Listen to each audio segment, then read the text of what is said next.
प्राचीन समय की बात है। एक समुद्र के किनारे एक साधु अपना आश्रम बनाकर रहते थे। हजारों शिष्य उनसे ज्ञान ग्रहण करने के लिए दूर दूर से उनके पास आकर रहते थे। उन साधु के ज्ञान देने का तरीका बहुत ही ज्यादा निराला था। शुरुआत में तो वो अपने शिष्यों को उपदेशों के माध्यम से ज्ञान देते थे। उसके बाद वो अपने शिष्यों को ज्ञान का पालन करने के लिए कहते थे। उस ज्ञान को अपने रोजमर्रा के जीवन में लागू करने के लिए कहते थे। एक बार की बात है, एक राजा अपने बेटे को उस आश्रम में लेकर पहुंचा। उस राजा ने गुरु से प्रार्थना की कि आप मेरे बेटे को इस आश्रम में रहने दें और अपने तरीके से उसे ज्ञान दें।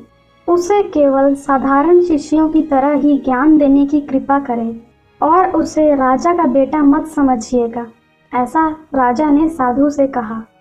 मुस्कुराते हुए साधु ने कहा कि ज्ञान तो केवल इसी तरीके से प्राप्त किया जा सकता है। यदि तुम अपने आप को दूसरों से बड़ा समझोगे तो तुम कभी भी ज्ञान अर्जित नहीं कर पाओगे, और अगर तुम्हें ज्ञान अर्जित करना है तो तुम्हें अपने आप को दूसरों की तरह साधारण और सामान्य समझना होगा। ज्ञान अर्जित करने का यही सबसे पहली सीढ़ी होती है। साधु ने राजा से कहा कि तुम निश्चिंत रहो, आज से तुम्हारे बेटे को ज्ञान देने की जिम्मेदारी मेरी है। और ऐसा कहने के बाद साधु राजा के बेटे को समुद्र के पास टहलने के लिए ले गए, और आश्रम के दूसरे सभी बच्चे राजा को देख रहे थे, क्योंकि राजा अपने पुत्र को एक बड़े से रथ में लाया था और सभी बच्चों को इस बात का ज्ञान हो चुका था कि ये लड़का राजा का पुत्र है। और जब साधु राजा के बेटे के साथ समुद्र के किनारे टहल रहे थे, तब राजा का पुत्र बहुत जोर से अचानक ही रोना चालू कर देता है। जोर जोर से रोने लग जाता है, क्योंकि अभी वो बस 10 साल का है और उसके पिता ने उसे इतनी दूर अपने आप से दूर कर दिया है। उस लड़के को बिल्कुल भी समझ नहीं आ रहा था कि उसके पिता ने ऐसा क्यों किया है। और दोस्तों, जब साधु ने लड़के को रोते हुए देखा तो कहा कि बेटा, मैं तुम्हें चुप नहीं कराऊंगा, मैं तुम्हारे आज आंसू नहीं पोंछूंगा, क्योंकि अगर मैंने आज तुम्हारे आंसू पोंछ दिए तो कल को तुम बहुत पछताओगे। ऐसा हो सकता है कि आज तो मैं तुम्हारे आंसू पोंछ दूं, कल को भी तुम अपने आप को अकेला महसूस करोगे, परंतु उस समय तुम्हारे आंसू पोंछने वाला कोई भी नहीं होगा। इसलिए जिंदगी में अकेला रहना सीखो। जितनी जल्दी इस बात को मनुष्य समझ लेता है, उतनी ही जल्दी उसको आत्मज्ञान की प्राप्ति हो जाती है। और फिर साधु ने लड़के से कहा कि जो मनुष्य अकेला रहना सीख जाता है, वो स्वयं से प्रेम करना सीख जाता है, और फिर उसे किसी और के प्रेम की आवश्यकता नहीं होती। और फिर साधु लड़के से कहते हैं कि तुम भी धीरे धीरे आश्रम के माहौल में ढल जाओगे। कुछ दिन लगेंगे, परंतु तुम्हें भी यहाँ पर आनंद महसूस होने लगेगा। और फिर थोड़ी ही देर बाद संध्या हो जाती है और साधु उस लड़के को, जो कि उनका शिष्य था, उसे वापस से आश्रम ले आते हैं। साधु की बातें सुनकर वो लड़का शांत हो जाता है, क्योंकि साधु के आंखों में और साधु की पवित्र बातों में ऐसी शांति थी जिसे उस लड़के ने भी महसूस किया।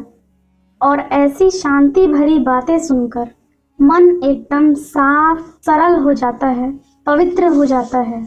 और ऐसे ही जब रात का भोजन करने के लिए राजा का बेटा भोजन करने जाता है, तब उसके आसपास आश्रम के बाकी शिष्य भी आने लग जाते हैं, क्योंकि सभी जानते थे कि ये एक राजा का बेटा है और यदि हमने इससे मित्रता कर ली तो ये हमारे बहुत काम आएगा।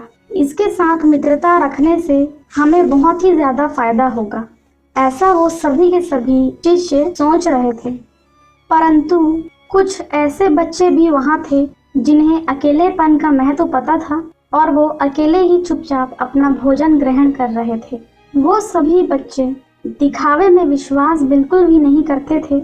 इसलिए राजा के बेटे से मिलने की बजाय, मित्रता करने की बजाय उन्होंने अकेले भोजन करना ज्यादा उचित समझा। उनका सारा का सारा ध्यान अपने भोजन पर ही था। और कुछ ही दिनों बाद राजा के बेटे की मित्रता आश्रम के शिष्यों से हो जाती है और फिर राजा का पुत्र बाकी बच्चों के साथ ही घूमने फिरने और समय व्यतीत करने लग जाता है। राजा का बेटा महलों में रहने वाला था। उसके आसपास हमेशा दास दासियां होती थीं और ऐसा ही उसने इस आश्रम में भी किया। जब बहुत सारे मित्र हमेशा उसके आसपास रहते थे तो उसे अपने महल जैसा ही अनुभव होता था और इस बात को साधु भी जानते थे, परंतु वो उस राजा के पुत्र को अलग तरीके से ज्ञान देना चाहते थे। उस साधु का मानना था कि बच्चों को केवल ज्ञान बातों और उपदेशों से नहीं दिया जा सकता, उन्हें साक्षात्कार करवाना पड़ता है, तभी बच्चों को सारी बात समझ में आती है जो हम उन्हें समझाना चाहते हैं। गुरु को ये सब कुछ पता था कि जब तक मैं राजा के पुत्र को ये एहसास नहीं करवाऊंगा कि अकेले रहने से ही वो अपने अंदर की शक्तियों को जान सकता है, तब तक वो मेरी बातों को, उपदेशों को नहीं समझ पाएगा। मुझे उसे एहसास कराना होगा, उसे साक्षात दिखाना होगा। और इसी ज्ञान को देने के लिए साधु एक दिन राजा के पुत्र को एक ऊंची पहाड़ी की चोटी पर ले गए।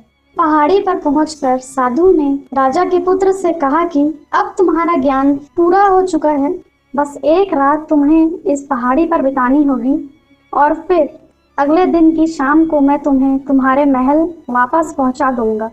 राजा का पुत्र ये बात सुनकर बहुत ही ज्यादा खुश हो गया और सोचने लगा कि अब तो मुझे अपने राजमहल वापस जाने का मौका मिला है, अब मैं अपने राजमहल वापस पहुंच जाऊंगा, फिर से मेरी दास दासियां और सारी चीजें मेरे आसपास होंगी। ऐसा राजा के पुत्र ने सोचा और फिर साधु से एक प्रश्न किया, साधु जी, आप मुझे आज रात के लिए यहाँ पहाड़ी पर क्यों छोड़ रहे हैं? आखिर मुझे कौन सा आखिरी ज्ञान यहाँ से प्राप्त होगा?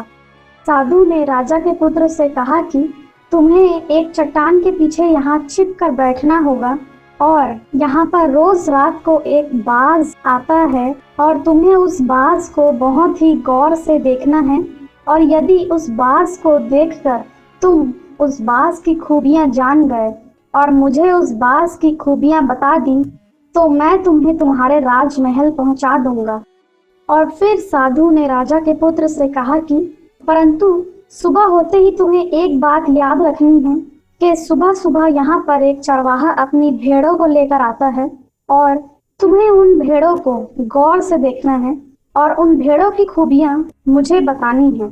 इसका मतलब ये है कि रात को तुम्हें बाज को देखना है और उसकी खूबियां समझनी है और सुबह होते ही तुम्हें भेड़ों की खूबियां समझनी है और यदि तुम मुझे इन दोनों की खूबियां सही सही बता दोगे तो मैं तुम्हें तुम्हारे राजमहल छोड़ के आ जाऊंगा और यदि तुम दोनों की गतिविधि सही सही मुझे बता पाए तो मैं तुम्हारे पिता को कह दूंगा कि ये बच्चा हमारे आश्रम का सबसे सर्वश्रेष्ठ ज्ञानी बच्चा है और तुम्हारा ज्ञान पूरा हो जाएगा और मैं तुम्हें राजमहल में वापस छोड़ के आ जाऊंगा।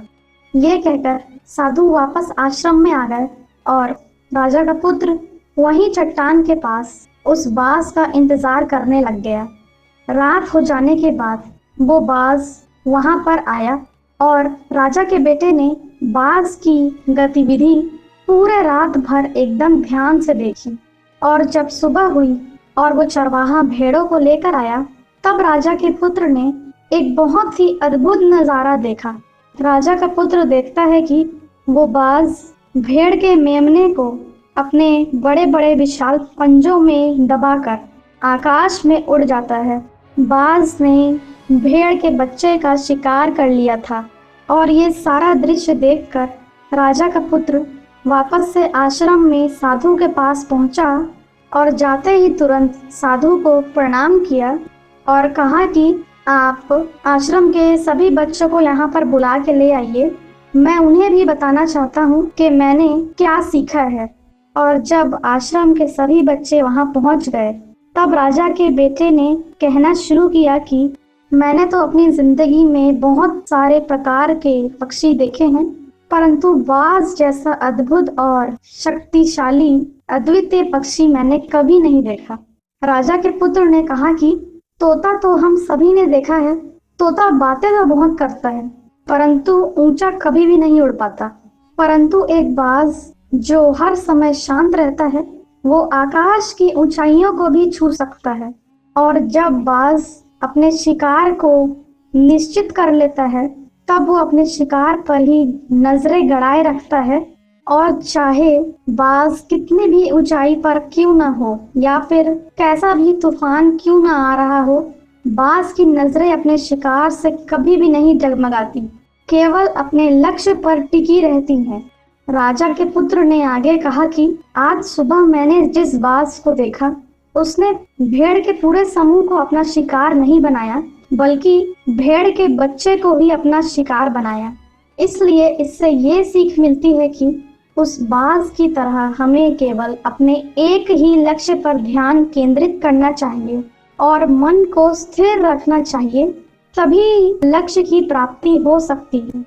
राजा के पुत्र ने आगे कहा कि हमें अपनी ऊर्जा बर्बाद करने की बजाय, अलग अलग जगह पर लगाने की बजाय केवल एक ही जगह पर केंद्रित करनी चाहिए और किसी एक लक्ष्य पर पूरी एकाग्रता के साथ ध्यान देना चाहिए। अब दूसरी बात जो हमें बाज से सीखनी चाहिए वो ये है कि बाज कभी भी दूसरे पक्षियों का सहारा नहीं लेता, दूसरे पक्षियों के साथ नहीं रहता। वो हर समय अकेला होता है, शिकार भी अकेले ही करता है।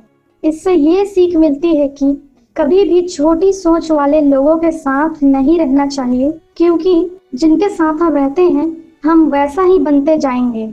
इसलिए या तो अकेले रहो या फिर ऊंची और बड़ी सोच वालों के साथ रहो, क्योंकि जब हम अकेले रहते हैं तभी हम अपनी कमियों और खुद की मजबूतियों को जान पाते हैं। और यदि हमें अपनी कमियों और खूबियों के बारे में ज्ञान हो जाता है तो हम अपनी कमियों को दूर कर सकते हैं और अपनी खूबियों का इस्तेमाल करके अपना ज्ञान, लक्ष्य को प्राप्त कर सकते हैं। परंतु ये तब ही संभव हो पाएगा जब हम अकेले रहना सीख पाए।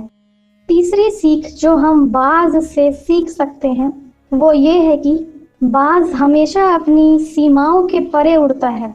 जब तूफान आता है तब हर पक्षी अपने आप को बचाने के लिए अपने अपने घोंसलों में घुस जाता है, परंतु बाज ऐसा कुछ भी नहीं करता, बल्कि वो अपनी सीमाओं को तोड़कर और भी ज्यादा ऊंचा उड़ने लगता है और आखिरकार बादलों के ऊपर भी उड़ने लग जाता है।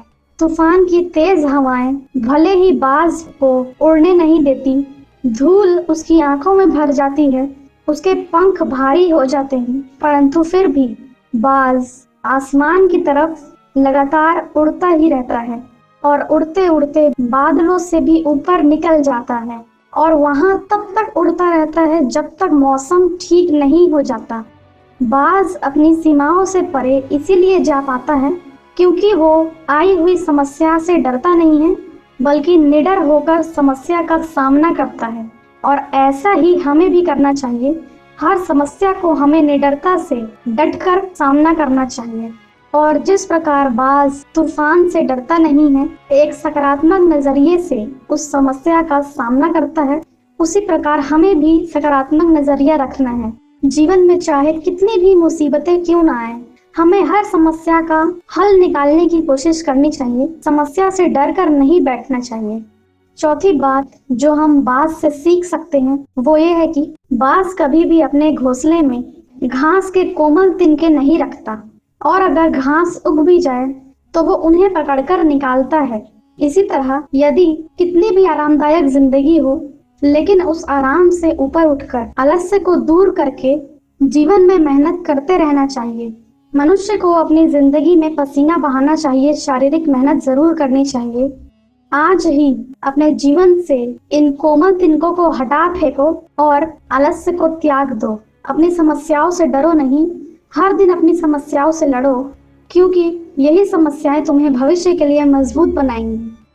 पांचवी सीख जो हम बाज से सीख सकते हैं वो ये है कि बाज हमेशा अकेले शिकार करता है, क्योंकि वो जानता है कि झुंड हौसला तो देती है परंतु साहस छीन लेती है, और यदि आपको ऊपर उठना है तो आपको अकेले ही आगे बढ़ना होगा। और यही कारण है कि बाज आसमान, पानी और जमीन तीनों जगह ही राज करता है। बाज की उम्र वैसे तो 70 साल होती है, परंतु 40 साल में ही वो बूढ़ा हो जाता है। नाखून उसके पैरों में धंसने लग जाते हैं, उसकी चोंच मुड़ने लग जाती है और शरीर के पंख आपस में चिपकने लग जाते हैं। बाज का शरीर भारी हो जाता है और ऐसी स्थिति में शिकार करना बहुत ही ज्यादा मुश्किल है। और इस स्थिति में बाज के पास केवल 2 विकल्प होते हैं। पहला, कि वो इस स्थिति को स्वीकार कर ले और ऐसे ही घुट घुट कर मर जाए। और दूसरा विकल्प बहुत ही ज्यादा मुश्किल होता है, पीड़ा से भरा हुआ होता है, परंतु बाज तो बाज है और वो दूसरा विकल्प चुनता है। दूसरे विकल्प में उसे एक असहनीय प्रक्रिया से गुजरना होता है, जिसमें वो अपने आप को ऊंची पहाड़ी पर ले जाता है और पहले तो अपने पंजों को पहाड़ी के चट्टानों पर मार मार कर पीट कर अपने पंजों के नाखून तोड़ देता है। फिर उसके बाद अपनी चोंच को रगड़ रगड़ के घसीट के चोंच को भी तोड़ देता है और अपने पंखों को नोच कर अपने शरीर से बाहर निकाल देता है। और ऐसे लहूलुहान पीड़ा से ग्रसित होने के बाद बाज अपने आप को 6 महीने तक दूसरे जीव जंतुओं से बचाता हुआ छुपाता हुआ फिरता है, क्योंकि वो इंतजार करता है नई चोंच, नई नाखून और नए पंखों का। और फिर 6 महीने बाद फिर से बाज नए जैसा हो जाता है, नए पंख, नई चोंच और नए नाखून। और फिर से वो अगले 30 सालों तक राज करने के लिए निकल जाता है। इसलिए समय आने पर हमें भी अपनी पुरानी आदतों को समय के साथ छोड़ना पड़ता है, कुछ नया सीखना पड़ता है और समय के साथ आगे बढ़ते रहना होता है। और यदि हम ऐसा नहीं करते तो कभी हमारा भी शिकार हो सकता है। और फिर इसके बाद राजा के पुत्र ने भेड़ों की विशेषता बताते हुए कहा कि भेड़ें हमेशा झुंड में चलती हैं, उन्हें झुंड में चलने से ही हिम्मत प्राप्त होती है, लेकिन जैसे ही उनका शिकार होता है भेड़ें यहाँ वहाँ भागने लग जाती हैं, अलग हो जाती हैं और कोई भी भेड़ अपने साथी की मदद करने के लिए सामने नहीं आती। इससे यही सीख मिलती है कि हमारे साथ कितने भी लोग खड़े हों, परंतु उनमें से किसी पर भी विश्वास नहीं करना चाहिए, केवल अपने आप पर ही विश्वास करें, क्योंकि समय आने पर भेड़ कब तितर बितर हो जाएंगी आपको पता भी नहीं चलेगा। और इतना कहकर राजा के पुत्र ने साधु को प्रणाम किया और कहा कि गुरुदेव, अगर कोई सीख कम रह गई हो तो मैं माफी चाहता हूँ और कृपया आप बताने की कृपा करें। गुरु ने बाकी शिष्यों की तरफ देखते हुए कहा कि जो इस बच्चे ने आज सीख बताई है वो सभी के सभी सीख बिल्कुल सही है और ये सभी खूबियां आपको भी अपने अंदर निर्मित करनी होंगी। जिस प्रकार बाज कभी किसी का भी साथ नहीं लेता, किसी के भी साथ नहीं रहता, हमेशा आसमान में अकेले उड़ता है और अकेले ही शिकार करता है और अकेला उड़ने की वजह से ही वो इतना ज्यादा ताकतवर होता है। और फिर अपनी बात अंत करते हुए साधु ने कहा कि आज रात को मैं राजा के पुत्र को उसके राजमहल छोड़ने जा रहा हूँ, क्योंकि इसका ज्ञान, इसकी सीख पूरी हो चुकी है। और ये कहते हुए साधु राजा के पुत्र का हाथ पकड़कर राजमहल के लिए रवाना हो गए और बाकी के शिष्य उन्हें जाते हुए देखते रहे। और दोस्तों, यदि आप भी अपने जीवन में खुशहाल और सुखी रहना चाहते हैं तो आप इन बातों को जरूर अपनाएं। उम्मीद करते हैं दोस्तों आपको वीडियो अच्छा लगा होगा। यदि वीडियो अच्छा लगा हो तो वीडियो को एक लाइक जरूर करें और अपने दोस्तों और मित्रों के साथ शेयर करें। कमेंट्स में जरूर बताएं कि आपको वीडियो कैसा लगा। ऐसी ही अच्छी सीख वाली कहानियाँ सुनने के लिए हमारे चैनल को जरूर सब्सक्राइब करें। मिलते हैं नए वीडियो में। वीडियो देखने के लिए बहुत बहुत धन्यवाद।